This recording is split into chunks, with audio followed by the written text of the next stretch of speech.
Once again, Bahrain is gearing up for its annual Formula One race on the impressive international circuit in the middle of the desert.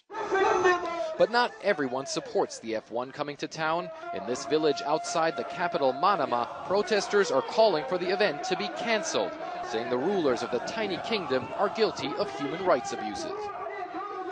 The media doesn't cover the demonstrations like this revolution that is part of the Arab Spring, this activist says.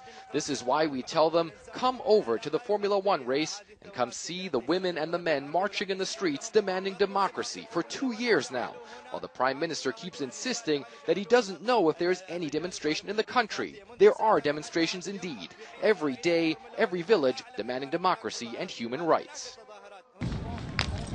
Clashes broke out ahead of last year's Formula One race. This year, Human Rights Watch has accused the government of a campaign of arbitrary arrests and detentions ahead of the F1 in a bid to silence the opposition. The government denies the claims and also tells CNN the race will bring benefits many Bahrainis seek. The government is pleased that the F1 will boost the economy and tourism, and it will also provide Bahrainis with more job opportunities. The CEO of Bahrain's international circuit says he believes more than 70% of the population supports the race. The head of Formula One, Bernie Ecclestone, has voiced sympathy for the protests, but the race is still scheduled to move forward. Many issues in the kingdom remain unresolved after an uprising in 2011 where the majority Shiite population demanded more rights from the rulers who belong to the minority Sunni sect. Those protests were violently crushed by Bahrain's security forces, with troops from Saudi Arabia coming into the country to support the government.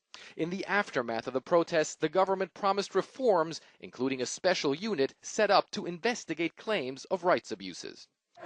But critics say little has changed, so the opposition continues to battle, recently staging a drum march through villages outside the capital Manama, with a clear message to those in charge of Formula One: don't come here under the current circumstances. Fred Plykin, CNN, Berlin.